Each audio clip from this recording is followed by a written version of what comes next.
Okay, so kung ifa-final natin yung verdict natin dito sa Ford Ranger XL manual transmission for the last 4 months na gamit natin dito sa cabin, ang masasabi ko siguro yung talagang binigyan ni Ford ng emphasis yung parang ano bang term nila ron, attention to details.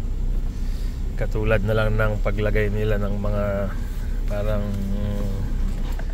kalimutan ko yung term sa ganito, yung parang kumbaga garnishing nila, pero merong term sa tawag sa pag-design. Tapos yung bibigyan ka ng mga access ng storage, ima-maximize nila, mga pwede mong lalagyan ng abubot. Ito napakalaki po ng gamit niya sa cellphone. And then meron din siya doon yung design ng air vents, yung design ng indicators, yung design ng infotainment na although purely electronic panel na siya, pero nilagyan pa rin nila ng touch ng manual. Mafe-feel mo pa rin yung old school na buttons dito. So ito pong air conditioning, radio, saka yung speed ng fan, lahat po pwede mo na siyang kontrolin dito. So kung ayaw nyong gamitin yung manual buttons, yan po, puro touchscreen na lahat yan. So yan, pwede mo na siyang kontrolin lahat dito.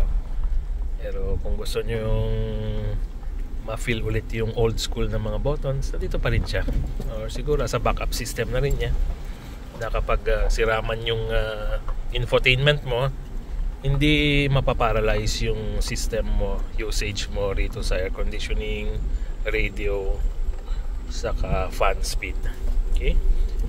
Saka dito naman sa compartment dito, so napakaluwag, daming may lalagyan ng mga gamit, iwas mahulog na lang po, sorry, medyo madungis.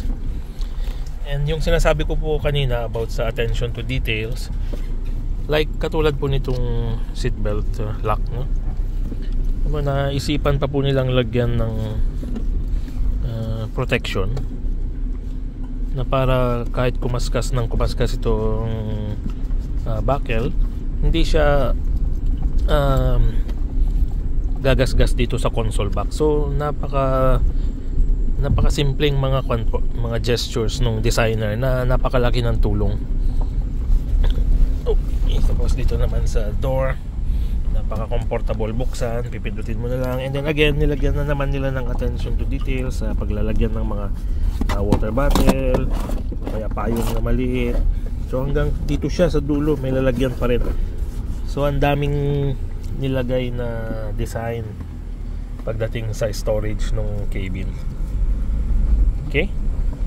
So overall, very happy po sa quality na nilagay ng Ford. Kumbaga masasabi mo na yung value for money, tama, thank you, na hindi siya talagang tinipid. Though ito ang pinaka base model sa lineup ng next gen Ranger nila, pero talagang nilagyan nila ng premium quality. Nagkakausap nga po kami tungkol sa Raptor, mas maganda pa yung infotainment niya versus sa Raptor, though double the price. Pero siguro part po ng marketing campaign ng Ford, kasi alam naman natin na ang Hilux pagdating sa pickup, halos sila lagi yung bestseller or people's choice. So siguro sabi ng Ford, okay, let's do something na makakalaban, kasi may pangalan na si Hilux. Yan, nilagay nila sa mga features and affordable pa siya. Okay, so yun po ang ating 10 months review sa ating Ford Ranger XL. So again, napakanit din nung speaker dito. And then napakalaking tulong po itong nilagay nilang mga handle grip. So lahat po yan, passenger, driver, kahit sa likod, passenger, meron po lahat. So yung mga grab handle, napakalaking bagay po kasi medyo may kataasan itong pick up. And again, dito rin po pala sa likod, hindi ko nakakita, dami ring may laking storage din dito. And meron din siyang socket, cigarette lighter socket doon na pwede nyo pag-connectan for adapter ng charger ng cellphone. Cigarette lighter. Okay, so yan po ating interior ng Ford Ranger XL. Okay, salamat po.